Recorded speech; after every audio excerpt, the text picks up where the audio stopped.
Visualize-se, comerciante, iniciando uma aventura em um cenário medieval. Uma trilha estreita se desenrola por uma floresta densa. Ao seu redor, reina a escuridão e o silêncio, e cada estalo de galho é capaz de provocar um arrepio na espinha. Nesse instante, talvez você preste atenção aos sons. Há um sussurro distante que parece suspeito. Poderia haver alguém escondido entre os troncos, à espreita para atacar? Na Idade Média, essas inquietações não eram de forma alguma exageradas. Na verdade, viajar era uma das atividades mais arriscadas do cotidiano. Neste filme, você irá descobrir a crueldade das quadrilhas de marginais que rondavam as estradas, florestas e montanhas. Vamos desvendar parte do mistério que envolve suas práticas, motivações e atos notórios. Também exploraremos como os governantes e as cidades enfrentavam a loucura das gangues medievais e se a vida naquela época realmente era tão perigosa quanto se diz.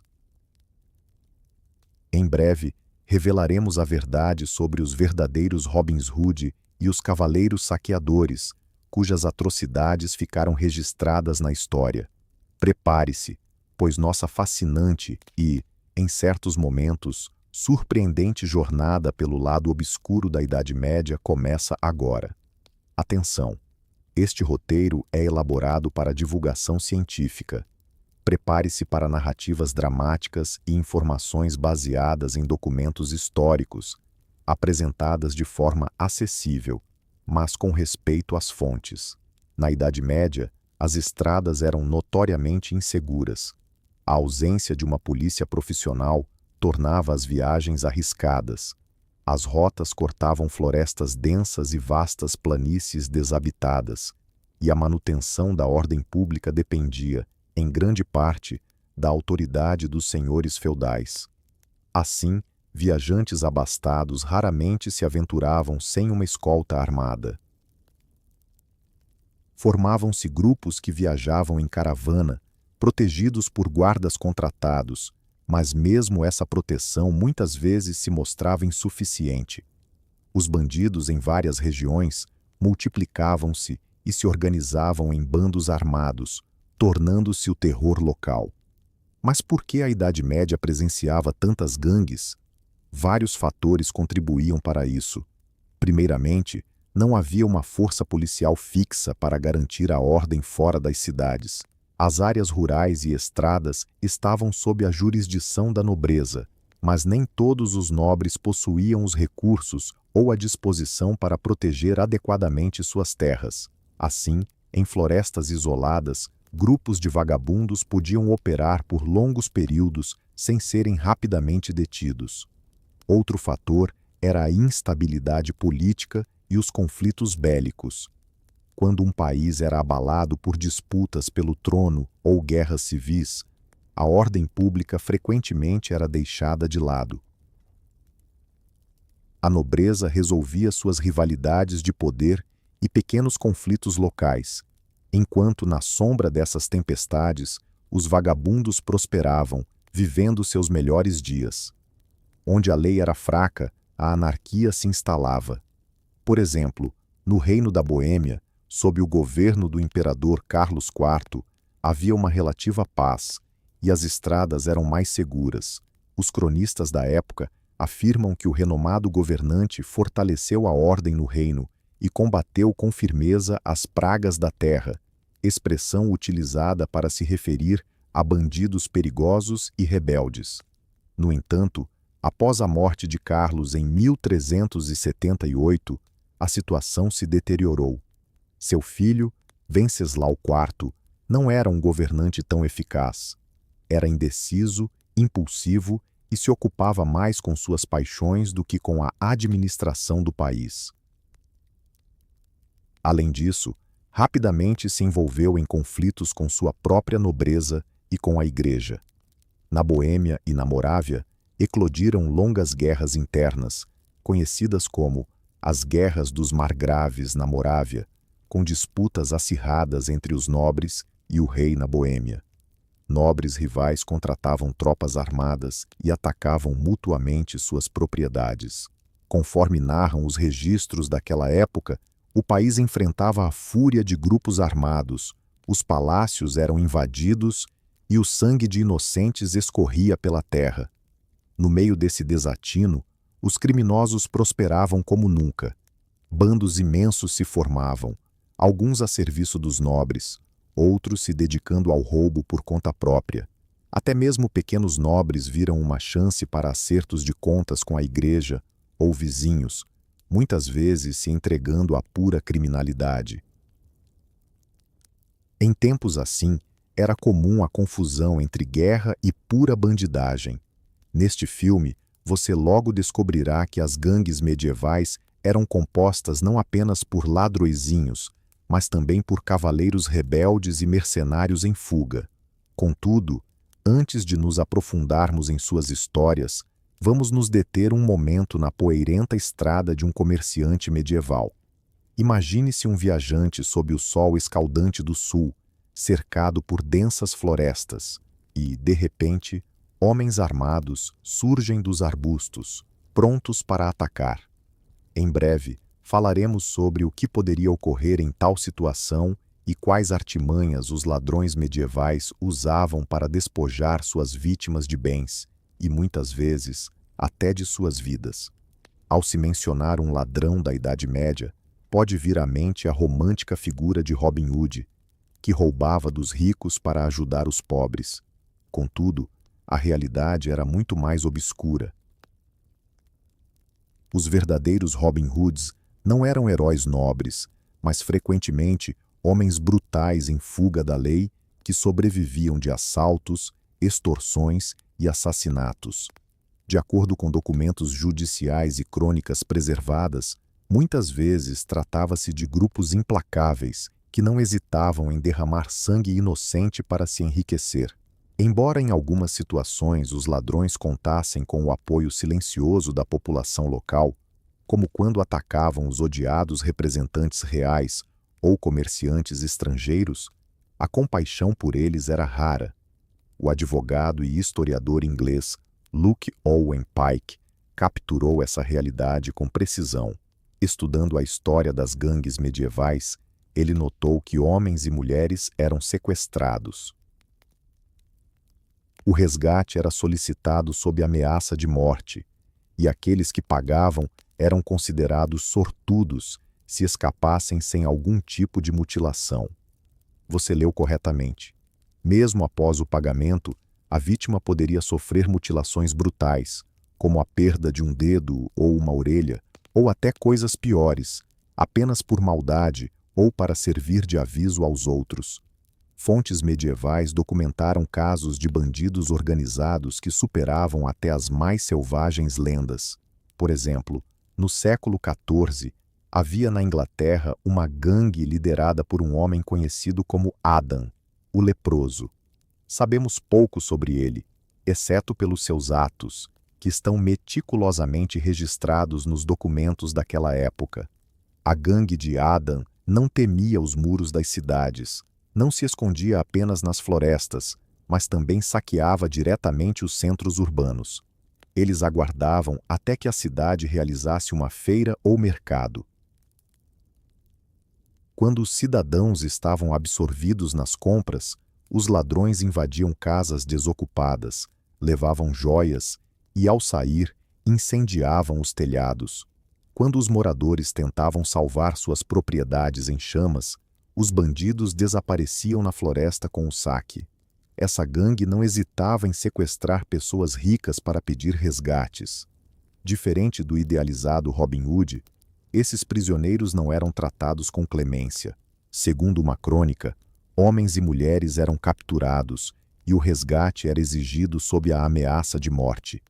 E mesmo aqueles que pagaram ainda podiam se considerar sortudos, se conseguissem escapar com vida e sem ferimentos. Há registros de que a gangue de Adam era tão ousada que, em 1347, atacou em Bristol os navios do rei inglês Eduardo II e, algumas semanas depois, invadiu Londres disfarçada, cercando a residência do joalheiro real.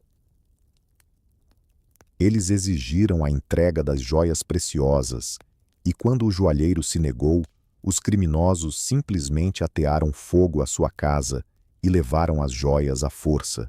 Vamos imaginar essa cena. A casa em chamas, dentro dela, o joalheiro em desespero, e do lado de fora, uma multidão de criminosos armados levando tudo o que podiam. Somente quando causaram tanto tumulto que os guardas começaram a persegui-los e o próprio rei encarregou o nobre Lord Berkeley de capturar a gangue, é que os bandidos se retiraram da cidade. Mesmo assim, tiveram a audácia de tentar libertar seu líder Adam, quando ele foi preso e levado a julgamento. Seus comparsas cercaram o tribunal e atacaram quem se atrevesse a sair. O caos foi tão grande que as autoridades optaram por libertar Adam para restabelecer a ordem. Assim, percebemos que gangues organizadas conseguiam desafiar até mesmo a justiça medieval, se tivessem força e coragem suficientes. Havia outros grupos semelhantes na Inglaterra medieval. Conhecidas, por exemplo, são as gangues dos irmãos Folwills e dos Cotterells, que surgiram no início do século XIV. Essas gangues eram compostas, em parte, por nobres empobrecidos e, em parte, por criminosos comuns, e suas influências chegavam a altos escalões. Os irmãos Folwill, filhos de um nobre rural, iniciaram sua trajetória com o assassinato de um juiz real que supostamente os prejudicava. A comunidade local talvez até celebrasse a morte do temido magistrado. Os cronistas indicam que o primeiro assassinato dos Folwills foi uma vingança por extorsões e contava com a aprovação tácita dos vizinhos. Contudo, os Folwills se tornaram bandidos, evitando a justiça e continuando com suas pilhagens. Eles até receberam um perdão real em troca da promessa de se alistarem nas forças armadas. O rei Eduardo II os perdoou sob a condição de que se juntassem à sua campanha na Guerra dos 100 Anos. No entanto, os Folwills não abandonaram o banditismo. Logo, voltaram à sua lucrativa atividade criminosa e até sequestraram um dos juízes mais importantes do reino, Ricardo de Willoughby, exigindo um resgate exorbitante de 90 marcos e promessas de impunidade. Esse fato chocou toda a Inglaterra, pois mostrava que os criminosos não temiam atacar até mesmo os agentes reais. No entanto, os Folwills acabaram sendo capturados. Em 1340, soldados cercaram a igreja onde um dos irmãos, um padre católico, se escondia, e após uma breve luta, o arrastaram para fora e o executaram sem piedade. Curiosamente, essa execução gerou um paradoxo, já que Ricardo de Falville era sacerdote e sua morte violava a lei eclesiástica. Aqueles que trouxeram a justiça tiveram que passar por um processo de penitência, descalços, pedindo perdão em igrejas e sendo publicamente castigados. A Idade Média era repleta de contradições. É interessante notar que muitos desses gangsters eram, na verdade, vítimas das circunstâncias. Alguns se tornaram bandidos não por escolha, mas por se oporem à arbitrariedade do poder ou por serem afetados por disputas entre os poderosos. Outros eram veteranos de guerra sem ocupação, que recorreram ao crime para sobreviver. Não era incomum que os bandidos colaborassem com as comunidades locais, muitas vezes por necessidade. Os camponeses optavam por acolher os bandidos em vez de arriscar a vingança ou por compaixão. Isso ocorria, por exemplo, quando os foras da lei puniam senhores injustos. Um exemplo clássico de herói popular é o célebre bandido Juraj Jánošík. Embora sua atuação tenha sido breve, no início do século XV, é provável que baladas sobre bandidos nobres já circulassem anteriormente. No entanto, a realidade é que a maioria dos bandidos medievais priorizava seus interesses pessoais em detrimento do bem-estar dos pobres. Mesmo que, em algumas ocasiões, ajudassem um camponês oprimido, não se comportavam como patronos ao estilo de Robin Hood, mas sim como empresários implacáveis do crime, onde o roubo era uma estratégia de lucro. Caso as lendas românticas sobre bandidos tenham alguma base na realidade, talvez resida no fato de que, em algumas situações, os pobres ofereciam auxílio aos criminosos em troca de uma parte do saque ou proteção contra ameaças maiores. Nos destinos dos Band Watroff, podemos observar um fenômeno curioso: a conexão entre crime e classes sociais superiores. Já sabemos que os Fol-Willoughby, ou Koterelov, eram proprietários de terras com ligações na nobreza e no clero. A gangue dos Koterelov até recrutava ricos para realizar trabalhos sujos, como agredir e roubar um sacerdote problemático a pedido de outro sacerdote invejoso. Dessa forma, essa gangue assemelhou-se a uma máfia medieval que, mediante pagamento, fazia justiça à sua própria maneira, mas não em benefício dos pobres, e sim de quem quisesse pagar. Eles possuíam muitos contatos em posições elevadas. Entre seus apoiadores, supostamente, havia 7 representantes no parlamento e uma verdadeira multitude de dignitários eclesiásticos. Não é surpreendente que levasse tanto tempo para prendê-los. Há relatos de que um nobre, encarregado inicialmente de capturá-los, acabou se juntando a eles. Quando finalmente, em 1331, o xerife enfrentou a gangue e prendeu 200 pessoas ligadas a essa rede criminosa de uma só vez, os principais líderes, no entanto, permaneceram praticamente ilesos. Um dos irmãos Koterelov acabou se tornando um funcionário real, enquanto o outro comandava um grupo de arqueiros no exército. Assim, fica evidente que a linha entre um bandido e um respeitado homem da lei era extremamente tênue na Idade Média. Nosso conterrâneo pode duvidar de como isso era possível, mas a dinâmica da sociedade medieval era diferente da atual. Os laços de lealdade pessoal, as relações de proteção entre senhores e súditos e a fluidez entre as classes permitiam que alguém fosse, pela manhã, um bandido na floresta e, à tarde, um amigo ou servo de um nobre.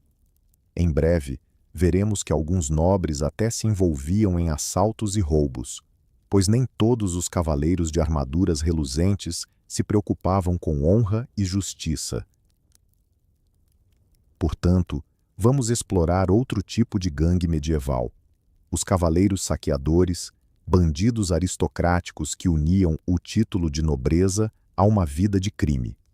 A Idade Média é frequentemente idealizada como um período de cavaleiros e castelos, onde os nobres seguiam um código de honra.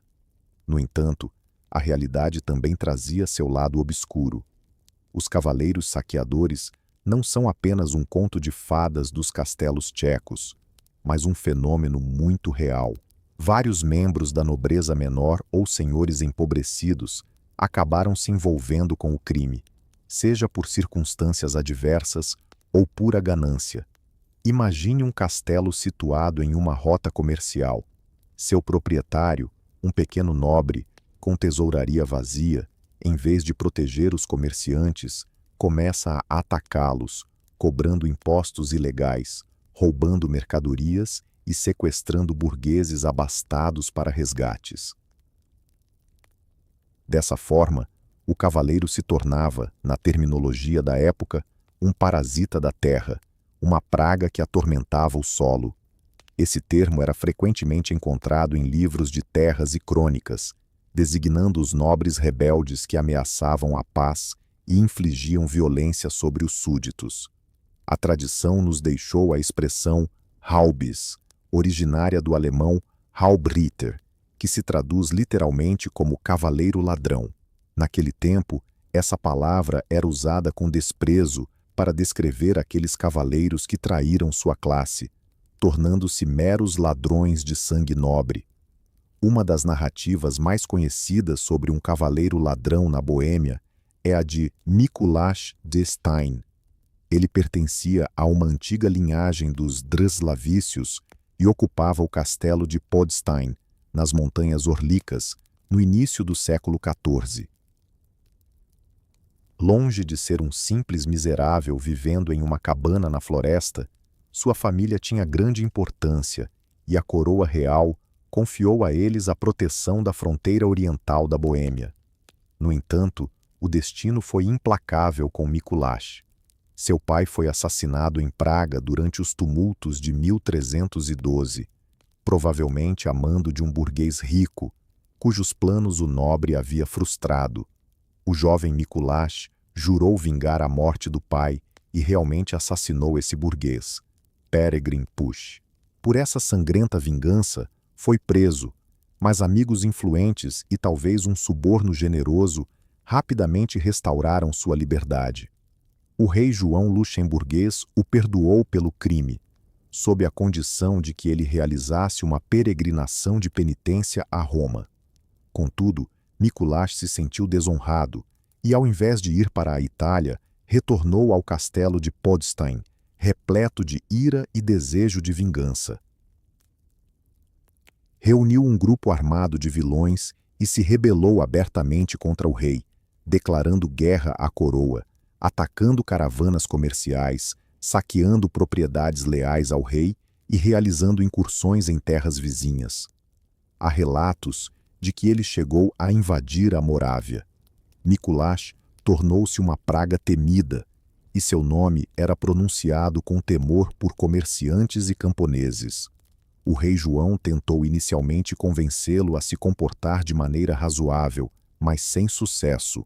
O filho Carlos, que viria a ser Carlos IV, então Marquês da Morávia, partiu com um exército em 1338, confiscou parte dos bens dos Podstein e forçou Mikuláš a prometer lealdade ao rei. No entanto, o cavaleiro não honrou sua palavra. Assim que o jovem príncipe se afastou, o incorrigível vilão voltou a saquear. Um ano depois, Carlos teve que retornar a Podstein, decidido a acabar de uma vez por todas com o cavaleiro rebelde. Um cerco dramático se seguiu. O castelo de Podstein era uma fortaleza poderosa, considerada impenetrável. No entanto, Carlos utilizou toda a sua habilidade e força. Como ele mesmo relata em sua autobiografia, em 9 semanas conquistou e derrubou a torre onde o senhor do castelo se escondia, destruindo os alicerces e devastando toda a fortaleza. As crônicas não comentam sobre o destino de Mikuláš, mas é certo que ele terminou como um criminoso. Segundo a lenda, ele morreu nos escombros de sua torre ou foi executado. O fato é que Podstein se tornou ruínas e a era de sua loucura chegou ao fim.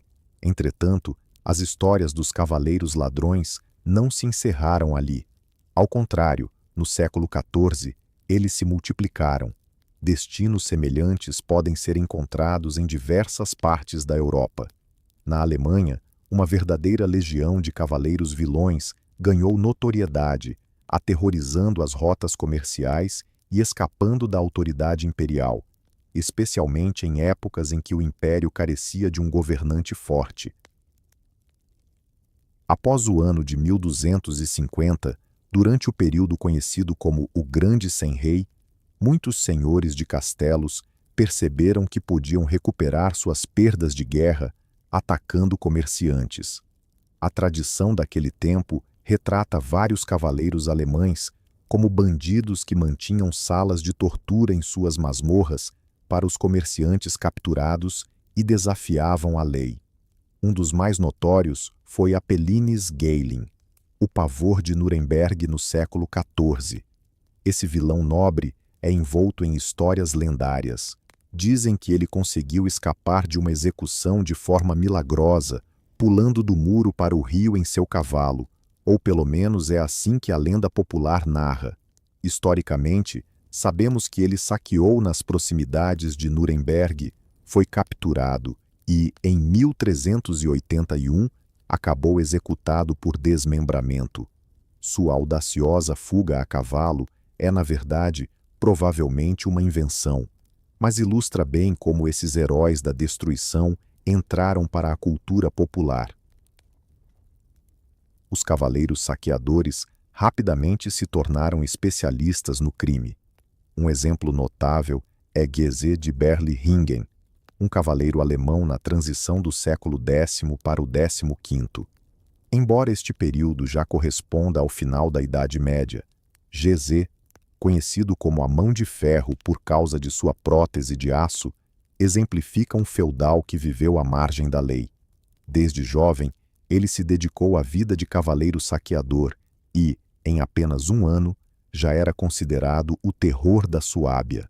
O território suábio precisou mobilizar tropas armadas contra ele, que quase o capturaram em 150, mas Geze conseguiu escapar e continuou suas investidas.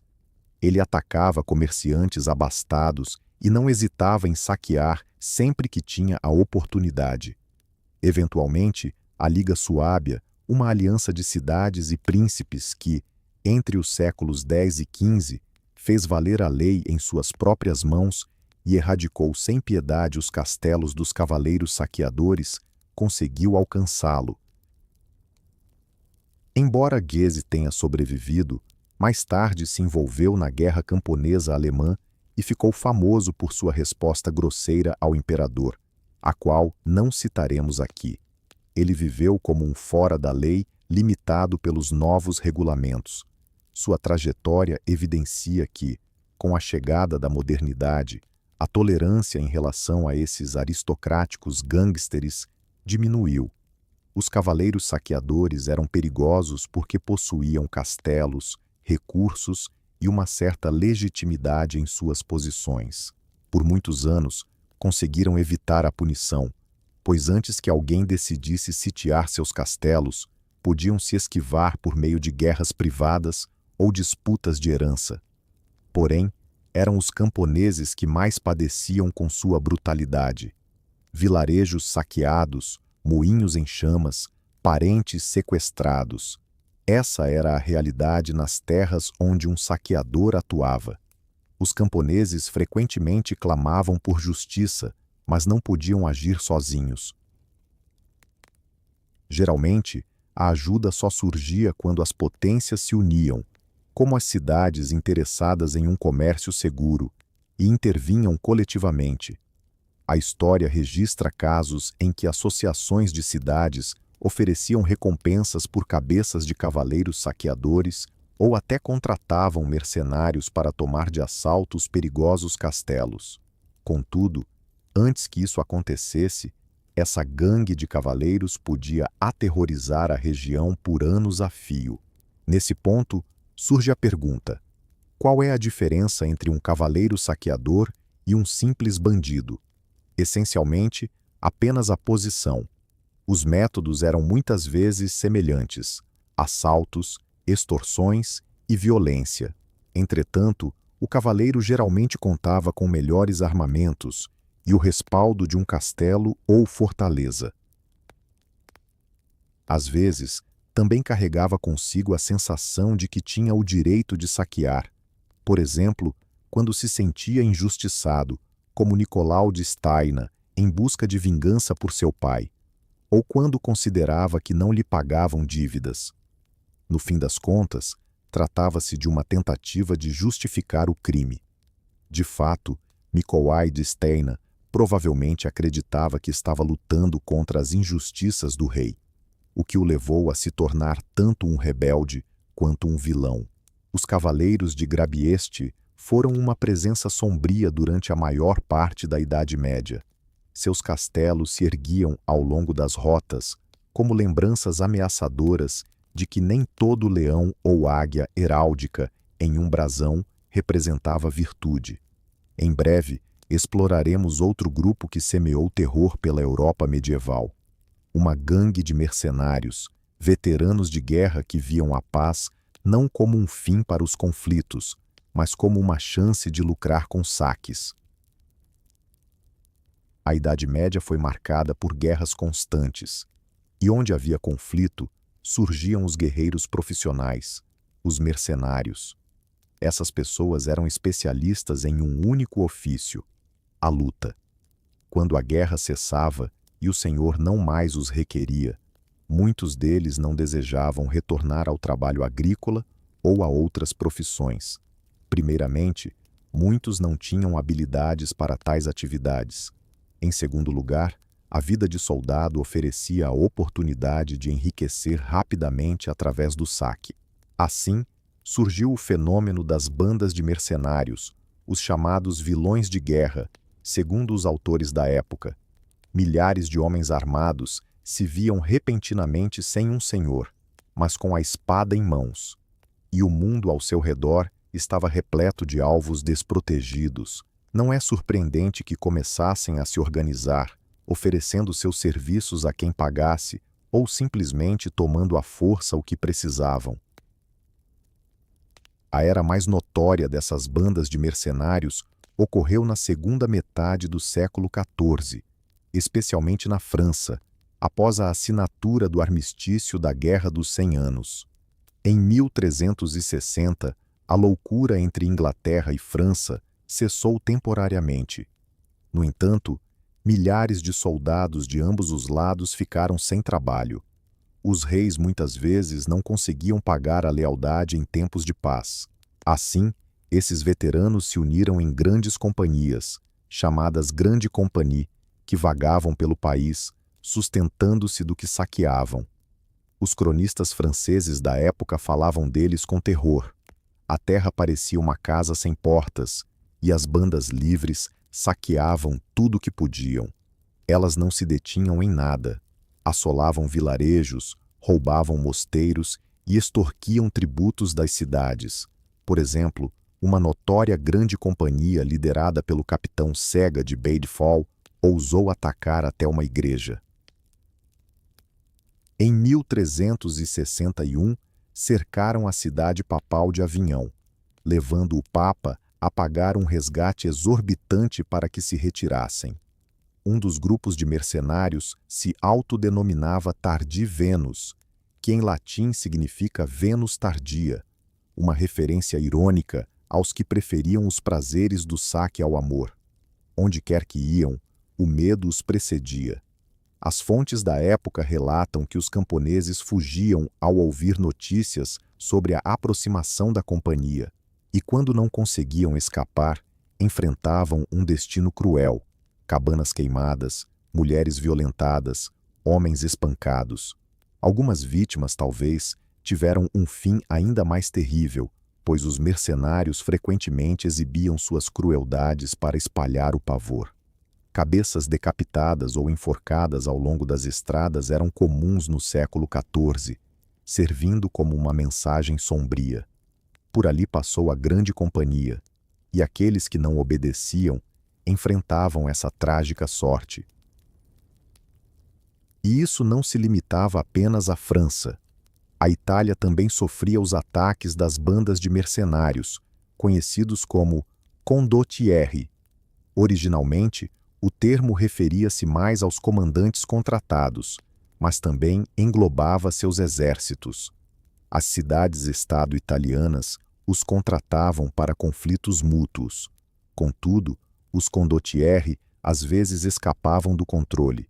Sem contratos, se alimentavam da guerra de forma independente. Uma das companhias mercenárias mais temidas na Itália foi a Grande Companhia, criada pelo capitão alemão Werner de Urslingen. Este personagem entrou para a história com um lema aterrador, supostamente gravado em seu peitoral: inimigo de Deus, inimigo da misericórdia, inimigo da graça. Um título que poderia muito bem pertencer a um demônio do inferno. E foi exatamente dessa maneira que Werner e seus homens agiam.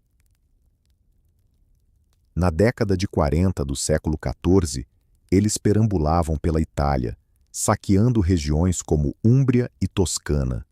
Mudava de lado conforme a conveniência, deixando um rastro de destruição. Um mercenário, um empresário. Para quem vê isso como uma contradição, não entende a verdadeira face do mercenariado medieval. Werner trocava de lado durante as batalhas se a parte oposta oferecesse uma quantia mais atraente.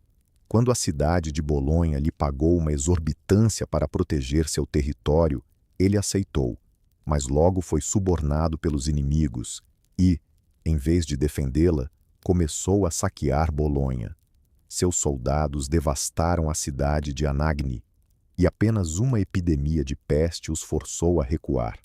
Werner de Urslingen se tornou tão temido na Itália que, ao final, ninguém queria contratar sua companhia.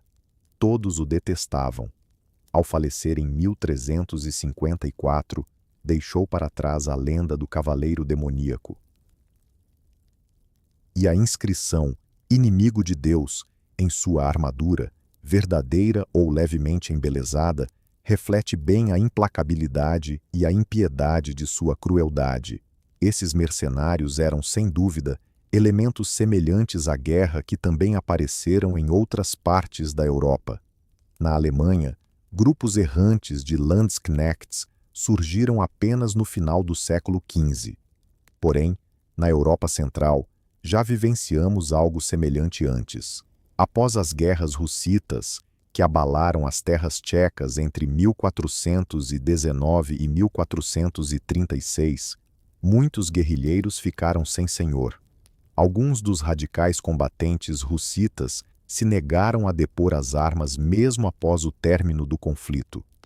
Na Hungria e na Eslováquia, durante a década de 40 do século XV, hordas de ex-russitas, conhecidos como irmãos, vagavam.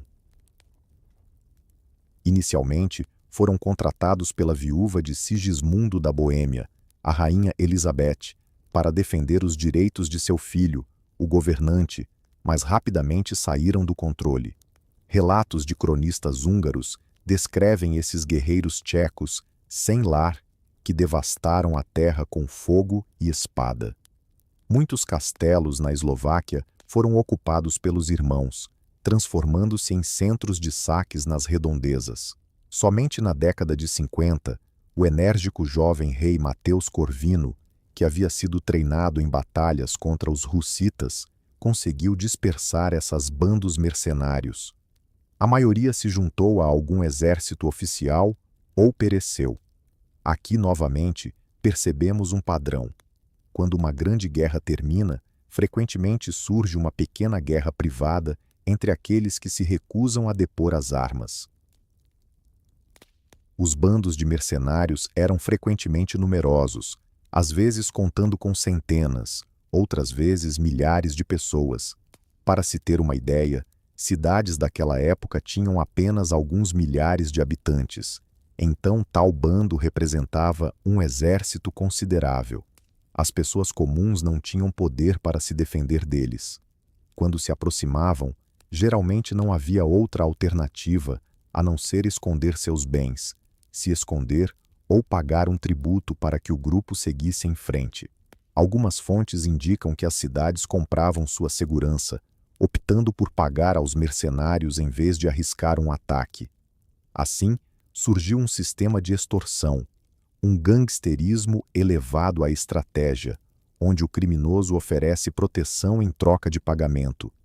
Com o passar do tempo, a máfia siciliana refinou essas práticas, mas inicialmente, essa tática já era familiar aos condottieres da Idade Média. A brutalidade de grupos de mercenários frequentemente ultrapassava limites. Contudo, o Papa Inocêncio VI, na época medieval, se referia a esses fora da lei como o chicote de Deus, como se fossem instrumentos de punição pelos pecados da população.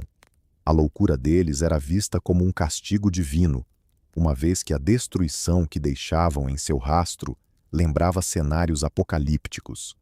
Muitas vezes, as crônicas evitavam descrever diretamente os horrores das torturas ou massacres de civis. Os escritores medievais costumavam se referir, de maneira mais geral, ao derramamento de sangue. No entanto, exemplos de mutilações de reféns e violência sexual eram mencionados, como o corte de narizes e orelhas para amedrontar. Quanto à ferocidade, essas tropas de guerreiros sem senhor provavelmente superavam até mesmo os criminosos comuns. Eles estavam habituados à morte e viam a violência como um direito. Além disso, frequentemente se organizavam em grupos multinacionais. A Grande Companhia de Werner, por exemplo, era formada por alemães, italianos, húngaros e tchecos. Para esses mercenários, nada era sagrado. Ao cruzarem terras estrangeiras, ignoravam os locais respeitados pela tradição, queimando igrejas e vilarejos sem hesitação. Já no século X, muitos países enfrentavam esses bandos.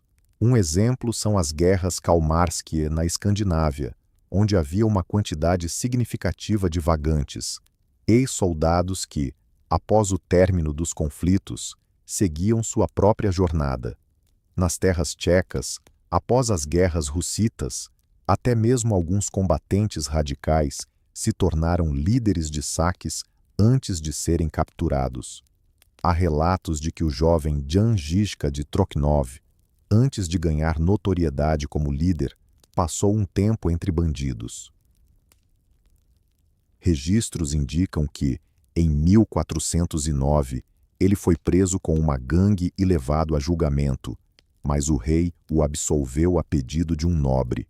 Se foi um erro de interpretação ou uma fraqueza da juventude de Žižka, isso demonstra que até mesmo aqueles que mais tarde se destacaram em boas companhias às vezes se envolveram com grupos armados. Mas não vamos nos limitar a vilarejos e países sobrecarregados pela guerra. Como era a vida nas cidades medievais? O burguês que habitava as muralhas poderia se sentir seguro, acreditando que estava a salvo das gangues? É hora de explorar essa questão. Vamos revelar que mesmo nas ruas medievais existiam perigos e que criminosos conseguiam se infiltrar em locais onde guildas e leis prevaleciam. À primeira vista, uma cidade medieval poderia parecer um refúgio seguro em um período tão tumultuado. As muralhas, as tropas armadas e as patrulhas noturnas deveriam garantir que os bandidos não entrassem. No entanto, a realidade era bem diferente. A criminalidade também prosperava nas cidades medievais, muitas vezes assumindo formas organizadas que poderiam ser, sem exagero, classificadas como gangues. A verdade é que era preciso diferenciar os tipos de bandidos urbanos. Muitas vezes, eram grupos de jovens ou aprendizes que se confrontavam nas ruas ou criavam tumulto, sendo mais uma ameaça para tavernas e mercados. Contudo, nosso foco está nos verdadeiros criminosos organizados nas cidades, como grupos de ladrões e quadrilhas de extorsão que operavam nas sombras. As cidades medievais não tinham uma criminalidade mapeada como vemos hoje. Não havia unidades policiais. Apenas os biriti urbanos e funcionários que investigavam crimes, geralmente após sua ocorrência. A prevenção era ineficaz. As patrulhas noturnas eram frequentemente formadas por cidadãos preocupados, em primeiro lugar, com seus próprios interesses, ao invés de se dedicarem a capturar criminosos. As ruas escuras e estreitas ofereciam esconderijos ideais para ladrões e assassinos. A iluminação durante a noite era quase inexistente, o que facilitava a realização de ataques. Quando a cidade não parecia estar sob uma ameaça externa clara, as patrulhas relaxavam a vigilância, um descuido prontamente explorado por criminosos profissionais. Um dos grupos criminosos urbanos mais notórios da Idade Média eram os coquillards, que atuavam na França do século X. Eles predominavam em Dijon e arredores, estendendo suas atividades até Paris. Essa gangue, composta por trapaceiros, ladrões e salteadores, possuía um jargão secreto e sinais distintivos. Eles se chamavam de Irmandade da Concha, ou Coquille Sialk Musla, um nome que supostamente derivava das conchas que utilizavam para se disfarçar como peregrinos, conquistando assim a confiança das pessoas. Entre os coquillards, até o renomado poeta François Villon se envolveu, mencionando o jargão dos ladrões em seus versos. Os coquillards eram astutos e brutais em seus roubos. Eles embriagavam suas vítimas ou atacavam-nas em ruas escuras, armados com facas. Embora não fossem uma milícia armada como os guardas rurais, conseguiam tirar vidas. Quando essa gangue foi finalmente desmantelada, os registros judiciais revelaram detalhes horríveis, como os assassinatos de comerciantes a caminho da cidade, cujos corpos eram enterrados na floresta pelos ladrões. Contudo, a criminalidade nas cidades aumentava em tempos de caos, como durante rebeliões civis ou guerras, quando a lei ficava enfraquecida e atrocidades podiam ocorrer nas ruas. Um exemplo disso aconteceu em Londres em 1450, durante a rebelião dos Jack Cates, quando rebeldes tomaram a cidade. Durante esses tumultos, prisioneiros escaparam e formaram uma gangue violenta que assassinava e roubava em Londres, até que a revolta foi reprimida. Em Paris, durante a Guerra dos 100 Anos, quando os ingleses ameaçavam o país e agitações internas cresciam, a população temia sair após o anoitecer. Bandos armados se aproveitavam da distração da guarda, que estava ocupada com a repressão das revoltas. No entanto, isso não significa que as cidades medievais eram um verdadeiro caos de crimes. Durante o dia, nas ruas movimentadas, os gangsters enfrentavam mais dificuldades, correndo o risco de serem capturados por vizinhos furiosos. Assim, operavam de forma discreta e organizada. Muitas vezes, possuíam uma hierarquia interna e um refúgio seguro em tavernas ou áreas pobres. Por exemplo, em Paris, em séculos posteriores, existiu o conceito de Cour des Miracles, um tribunal dos milagres, onde mendigos e ladrões se reuniam, longe dos olhos da guarda.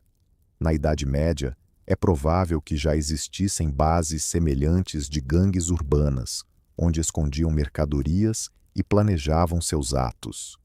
Em termos de crueldade, as gangues urbanas não ficavam atrás das rurais. Se alguém se opusesse a elas, eram capazes de matar sem hesitar. Embora nas zonas rurais ouçamos sobre a destruição de aldeias e assassinatos de camponeses, também ocorriam atrocidades nas áreas urbanas. Lembram-se de Adam Trendovati, do capítulo anterior? Ele e seus comparsas incendiavam casas nas cidades e saqueavam riquezas, ameaçando moradores com a morte. Se uma gangue conseguia agir com tanta audácia em centros movimentados como Bristol e Londres, é assustador imaginar o que ocorria em cidades menores, onde a proteção era ainda mais fraca. Através de documentos preservados em cidades como Colônia, às margens do Reno ou Praga, temos conhecimento de invasões brutais em lares, onde, em algumas ocasiões, os criminosos massacravam toda a família e levavam as joias. Embora tais atrocidades fossem incomuns, o impacto que causavam era ainda mais alarmante. A sociedade urbana lutava para lidar com essas situações. Frequentemente, iniciava-se uma investigação que se assemelhava a uma caça às bruxas.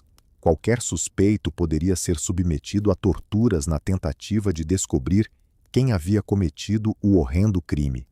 Os habitantes das cidades também temiam bandos de fora, ou seja, os forasteiros que invadiam seus lares. Quando se tinha notícia de uma gangue atuando na região, os cidadãos fechavam os portões mais cedo e redobravam a vigilância. Mesmo assim, não se podia ignorar a possibilidade de que alguns criminosos rurais contassem com cúmplices nas cidades. Além disso, alguns registros mencionam confrarias ou associações duvidosas que poderiam atuar como guildas criminosas ocultas. Vale lembrar que a palavra gangue originalmente designava apenas um grupo ou associação. Na Idade Média, era mais comum referir-se a isso como confraria. E nem todas as confrarias se dedicavam a atividades religiosas ou artesanais. Havia também confrarias de bandidos. Para concluir este trecho, Devemos lembrar que as cidades precisavam, em última análise, da força da lei para reprimir a criminalidade. O sistema judicial medieval, no que tange às gangues, é um assunto à parte. Em breve, iremos descobrir quais punições severas aguardavam um criminoso ou um cavaleiro saqueador caso fossem capturados pela lei.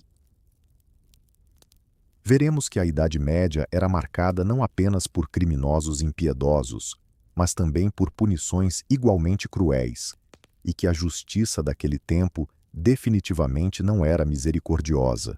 Como observamos, as gangues medievais prosperavam especialmente em locais onde a autoridade era fraca. Entretanto, uma vez restaurada a ordem, os bandidos enfrentavam consequências severas. O sistema judicial medieval muitas vezes era tão brutal quanto os próprios crimes que castigava. O princípio do olho por olho, dente por dente, era aplicado de maneira prática, e as punições exemplares visavam desencorajar novos infratores. Em primeiro lugar, os governantes e autoridades buscavam eliminar as gangues de forma preventiva assim que tinham conhecimento de sua presença. Existia a figura do sussurrador real, um informante ou investigador, cuja função era reunir informações sobre indivíduos suspeitos. Por exemplo, caso uma gangue de bandidos surgisse na área, o governante poderia decretar a chamada paz terrestre, ou Landfried, um estado de emergência que exigia a união da nobreza para restaurar a ordem. Na prática, isso se traduzia em expedições militares contra os esconderijos dos criminosos. Na Boêmia, Carlos IV e seus filhos organizavam campanhas punitivas em regiões problemáticas. Carlos, como sabemos, pessoalmente destruiu Podstein e fez questão de punir severamente Nicolau e sua equipe. Da mesma forma, os Luxemburgo enfrentaram o castelo de Sion, onde o bandido Jean Rochat de Dube se refugiou. Posteriormente, em Praga, ele foi enforcado em uma forca especialmente alta em 1437, uma punição particularmente humilhante para um nobre. As autoridades locais também procuravam se resguardar. Cidades prósperas organizavam comboios armados para proteger seus comerciantes. Homens armados, a serviço da cidade, escoltavam as caravanas e protegiam os trechos mais perigosos das estradas. Algumas associações comerciais, como a Hanse, no norte da Europa, chegaram a enviar frotas contra piratas ou contratar cavaleiros para limpar as estradas de bandidos. Quando a força não era suficiente, eram utilizados recursos financeiros. Frequentemente, recompensas generosas eram oferecidas pela captura de bandidos temidos. A atribuição de recompensas servia como um grande incentivo para os caçadores de criminosos, a ponto de, em algumas ocasiões, uma gangue rival capturar outra apenas para reivindicar o prêmio. Isso, segundo relatos, aconteceu em diversas cidades e estados da Itália. Um aspecto fundamental da justiça medieval era o conceito de banilidade, que significava estar fora da proteção da lei. Quando alguém era rotulado como bandido, isso implicava que essa pessoa não tinha mais direitos legais. Qualquer um podia eliminá-la sem receio de punição. Na Inglaterra, utilizava-se o termo cabeça de lobo para designar o bandido, visto como um alvo de caça. Para muitos fora da lei, essa era a dura realidade, caso não fossem capturados rapidamente. Pelo menos, o tribunal os declarava bandidos. Contudo, essa situação funcionava mais na teoria do que na prática. O desgraçado fora da lei se escondia e se esgueirava pelas montanhas, sem que nada de extraordinário ocorresse. Por outro lado, a existência do bandido rapidamente se tornava insuportável. Ele não tinha como retornar à cidade legalmente.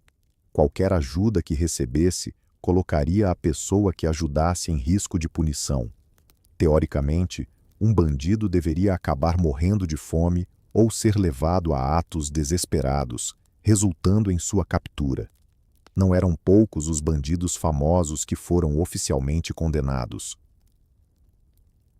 Um exemplo notório é o lendário Robin Hood, que se dizia ser esse bandido escondido em Sherwood, à margem da lei. Quando os guardas prendiam alguém de uma gangue, frequentemente enfrentavam um grande desafio: manter o criminoso sob vigilância até o julgamento. Era comum que os amigos tentassem resgatar seus líderes, como ocorreu com Adam Trendovati, na Inglaterra, onde a gangue invadiu o tribunal. Por isso, as prisões para os notórios fora da lei costumavam ser em castelos bem fortificados, e os julgamentos, muitas vezes, eram realizados de forma rápida ou não pública, para evitar riscos.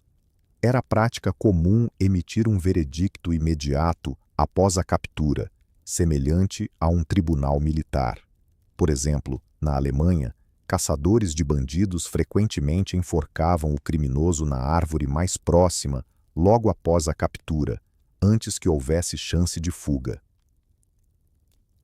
E quais eram as consequências para o banditismo na Idade Média? Na maioria das vezes, a pena capital. Bandidos comuns geralmente enfrentavam a forca.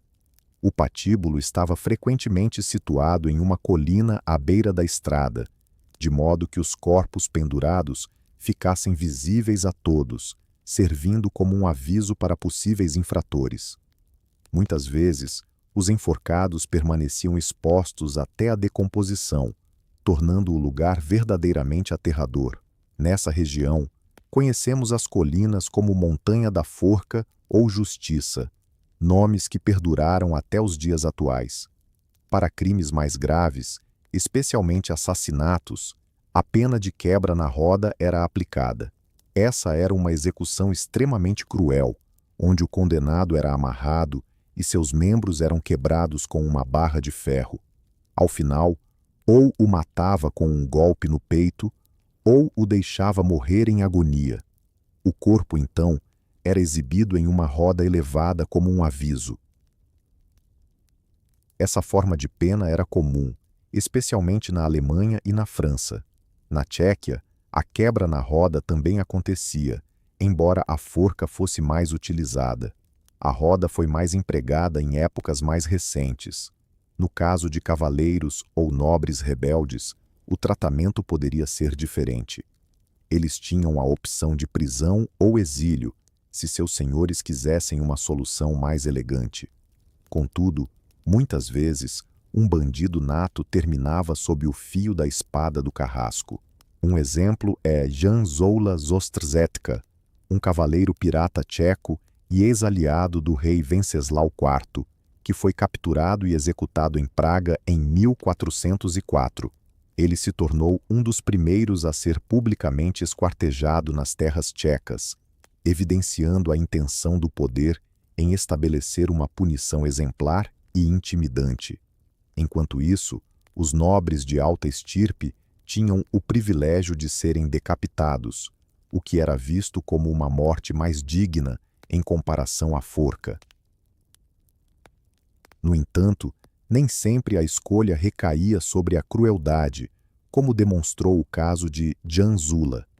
Muitos criminosos, por sua vez, conseguiam adiar suas punições até o último instante.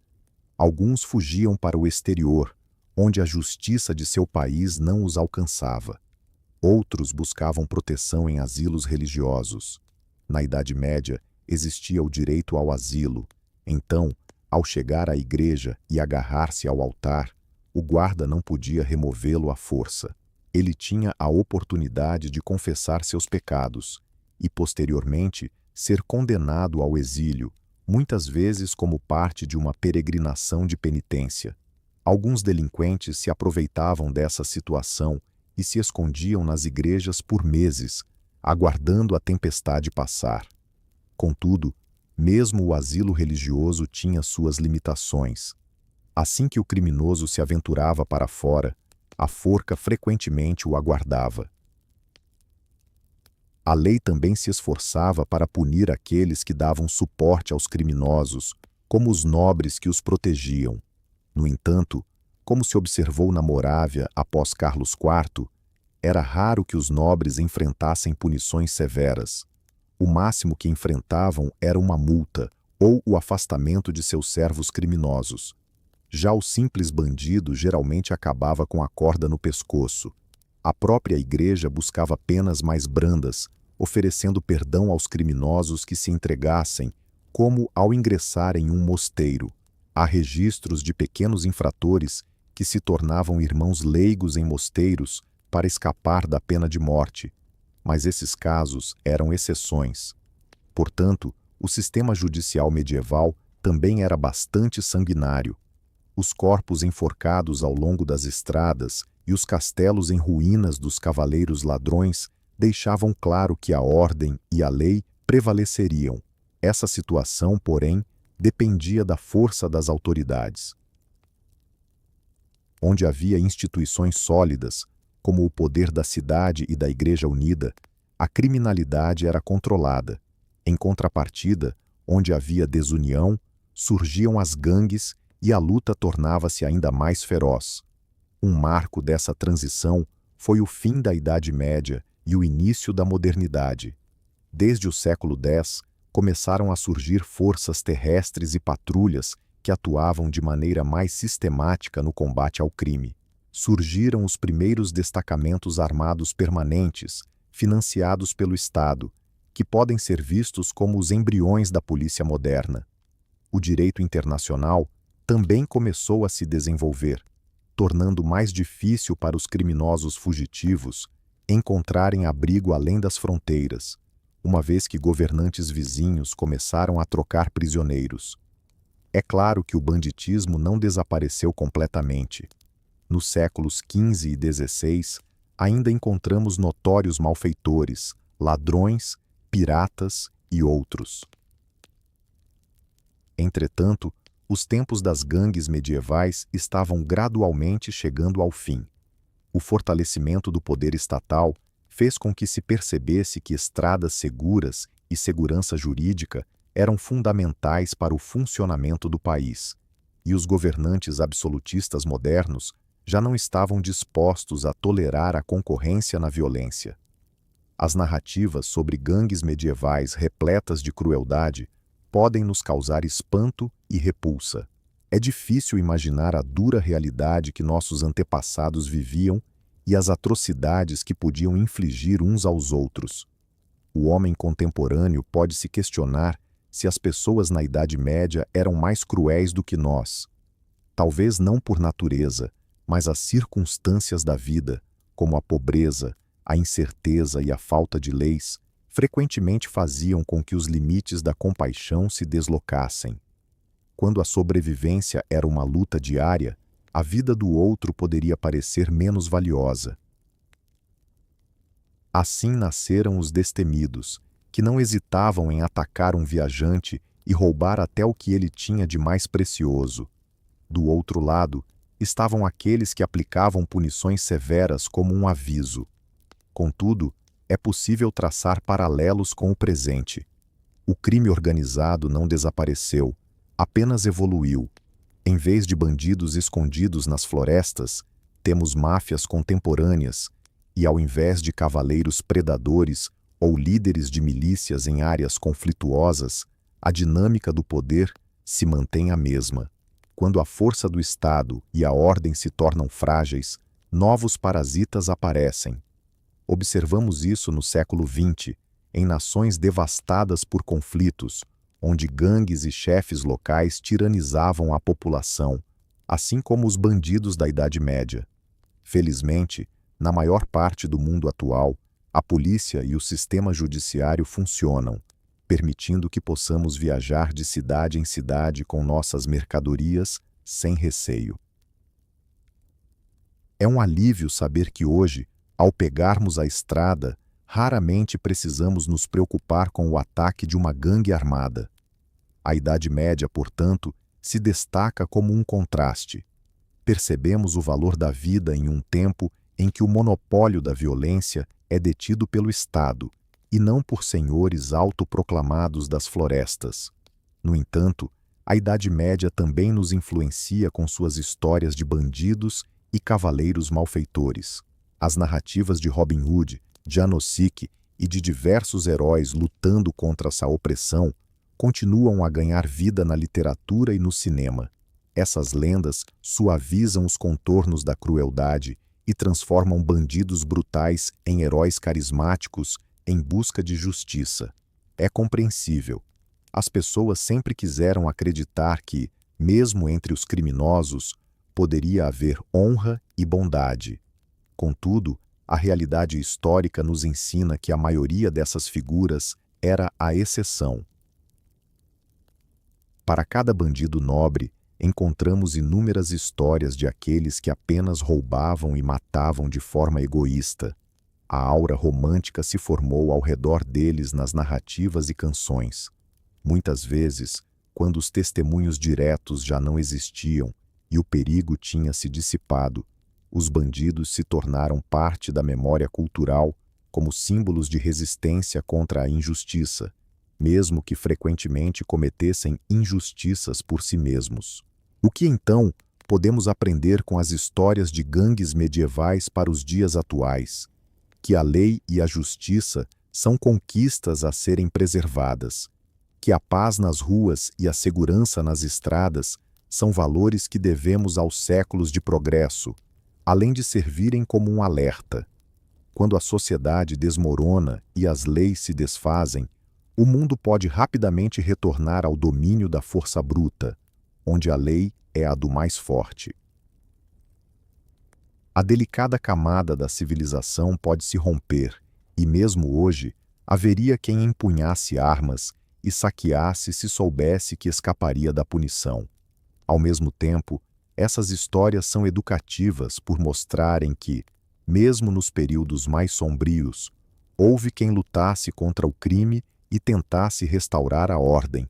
Valentes xerifes, cavaleiros íntegros e simples camponeses que reuniram coragem para defender suas casas dos invasores. Isso também faz parte da narrativa medieval.